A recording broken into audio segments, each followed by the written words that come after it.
Then he went after Marshawn Lynch today. So Marshawn Lynch is fully fledged adult. I mean, Marshawn Lynch, the running back for the Oakland Raiders, he used to play for the Seattle Seahawks. I used to do a show up in Seattle. And so we followed Marshawn Lynch closely. Marshawn Lynch is one of the stupider members of the human race. He's a very, very dumb individual. And Marshawn Lynch, I mean, he's been famous for this for a long time. And before anybody says that this is something racial, I say that people are dumb cross-racially all the time. Marshawn Lynch is just objectively speaking a dum-dum. And Marshawn Lynch yesterday sat during the United States national anthem and then stood for the Mexican national anthem, which makes no sense at all. Okay, whatever you say about the American national anthem, Mexico is a garbage government. I mean, the government there has been a disaster for years and years and years and years. I mean, the death rate in Mexico City is higher than in any other industrialized city in the world. I mean, it's astonishing. But he's standing for the Mexican national anthem for some odd reason. So he's a genius. But Trump feels the need to tweet about that, right? So here's Trump tweeting about that. So Trump tweeted about Marshawn Lynch. This is 17. Border Patrol officer killed at southern border. He says Marshawn Lynch of the NFL's Oakland Raiders stands for the Mexican anthem and sits down to booze for a national anthem. Great disrespect. Next time, NFL should suspend him for remainder of season. Attendance and ratings way down. Thank you, President Trump. I know that this is a fight you want to keep fighting because you think it's a political winner for you. The reason that I'm upset about this is not just because it's time to make a final legislative push. It's because he has 43 million Twitter followers. 43 million. He's the president of the United States. He has the ability to gather the media flies like a lamp, right? I mean, it's an amazing thing. And when he uses his Twitter for good, then that is a wonderful thing. You know, sometimes Trump says things and they are just so magnificent. They are just so rhetorically brilliant that we need a new category. It's not really good or bad. It's eloquent Trump. And so we now introduce to you eloquent Trump. Ah, yes, eloquent Trump. So, on this date, yesterday on this date in 1863, Abraham Lincoln gave a very famous speech. He gave a speech that we all know as the Gettysburg Address. Right, this took place on this date, this specific date, November 19th, 1863, so yesterday. And in it, he declared that we as a union were going to have to stand together and that the better angels of our nature were going to bring the country together, and that we have to not sacrifice. These people should not have sacrificed their lives in vain. That has been matched only by Donald Trump. So Donald Trump says he can be the most presidential president outside of Abraham Lincoln, and I think he proved that yesterday when he tweeted this about LeVar Ball. So remember, LeVar Ball's son, LeAngelo. I don't know what the obsession is in the family with law. It's LeVar, LeAngelo, and what's the name of the kid? Lorenzo. So in any case, the letter L is big there. LeVar, his son, LeAngelo, was arrested in China for shoplifting.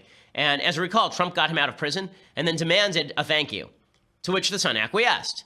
And I said at the time, this is kind of babyish that the president wants a thank you for getting an American citizen out of prison in China. But in any case, you know, the son said thank you. Well, then they asked LeVar about it. And LeVar said, I'm not going to thank President Trump. I'm not going to thank him because LeVar is also a member of higher intelligence. He obviously is a high IQ guy. And so what he said is, Trump didn't visit my son in prison. Well, he got him out, so you probably should say thank you. But then eloquent Trump showed up. So eloquent Trump tweeted yesterday, now that the 3 basketball players are out of China and saved from years in jail, LeVar Ball, the father of LeAngelo, is unaccepting of what I did for his son, and that shoplifting is no big deal. I should have left them in jail! Exclamation point. Ah, eloquent Trump. Do love this stuff. No, you shouldn't have left them in jail just because daddy wasn't grateful to you. That's not the way the presidency works. I'm going to talk about why this is important in just a second, but it was pretty epic Trump yesterday, and you just wonder, was he super bored yesterday? He didn't like the football? What was going on with him yesterday? He was back from his trip, and he had a lot to get off his chest. That was not the only eloquent Trump yesterday. He also tweeted further about LeVar Ball. He tweeted, shoplifting is a very big deal in China, as it should be, 5 to 10 years in jail, but not to Father LeVar. Should have gotten his son out during my next trip to China instead. China told them why they were released. Very ungrateful! Exclamation point. So he should have left them in jail for a few more months because daddy was mean to Trump. Okay, so one thing here. So a lot of people who are Trump supporters find this stuff absolutely hilarious. It is hilarious, but it's hilarious and also tragic because, again, yesterday was the anniversary of the Gettysburg Address. eloquent Trump. Yeah. Mm-hmm. Now, the left obviously goes crazy whenever Trump does any of this sort of stuff. So Brian Stelter on CNN says something ridiculous. He says this is race baiting. Think about this. He's just recently let the NFL kneeling controversy start to subside, start to fade away. And now here he is calling out these players and the families again. I think it's immature at best, Fred, but it's really race baiting at worst. Mm-hmm. That's going to be debated. That's going to be argued about. But I want to put that on the table. It sure looks like race baiting to a lot of people. And by the way, the reason why I think these tweets are important, it's because they are a serious look. Okay, so it's race baiting. Okay, first of all, I'll show you it's not race baiting. So more eloquent Trump. Trump was very eloquent yesterday. I mean, he put on his cravat, he grabbed his pipe, he fired up the handle, and he ended up tweeting out this one too. This is one about Jeff Flake. So Jeff Flake, of course, is the senator from Arizona. He's not running for re-election. He said that he thinks that Trump is basically the end of the Republican Party. And here's what he tweeted. More eloquent Trump. Senator Jeff Flake E. He wrote Flakey, but the Y is in parentheses. Who is unelectable in the great state of Arizona, quit race, anemic polls, was caught purposely on Mike is spelled M-I-K-E, saying bad things about your favorite president. He'll be a no on tax cuts because his political career anyway is, quote-unquote, toast. There's so much that is glorious about this tweet. First of all, the revolutionary use of the scare quotes is, I don't know why toast is in scare quotes. I don't know why Mike is in scare quotes. I don't know why Mike is spelled M-I-K-E as opposed to M-I-C. I don't know why Jeff Flake was on top of some dude named Mike. That's weird. And I don't know why Jeff Flake was on top of that dude named Mike saying bad things about my favorite president, Abraham Lincoln. I don't know why Jeff Flake was ripping on Abraham Lincoln. I do love that Trump calls himself your favorite president. He has the lowest poll numbers of any president in American history at this point in his presidency. Astonishingly grand.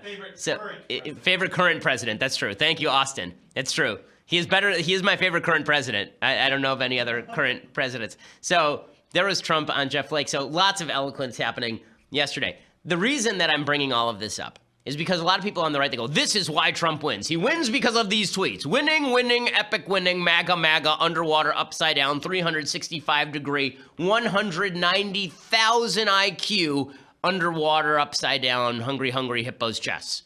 That is what they say. Because you're talking about it today, aren't you? Right, I'm talking about it today. That's true. You're right. I will talk about what the President of the United States says. The reason why this is a problem, folks, is for two reasons. One, and this is all coming from a conservative point of view. One, it's not great for the country when the President of the United States is threatening to leave American citizens overseas in Chinese custody because daddy was mean to him. That's not a great thing. If Obama did that, we'd all go nuts, and rightly so. Number two, Donald Trump is trying to make the last-ditch push for a tax cut right now, for serious tax cut legislation before Thanksgiving or before Christmas. One of the votes he's going to need is the vote of Senator Jeff Flake. And now he is saying that Jeff Flake is going to vote against the tax cuts, giving him full ability to vote against the tax cuts. Like, this, if you want good legislation to pass, you know what would help? If the President of the United States weren't Doug from Up, weren't the dog from Up, chasing every single squirrel. His closing argument on health care reform, if you recall, was that Jeff Sessions was a poopy head. His closing argument on the second round of health care reform is that the NFL players should stop kneeling. And now his closing argument on tax reform is that he should have left a basketball player in China under custody and that a particular senator should be, he'll rip on a particular senator and tell him to vote no on tax cuts because he's mean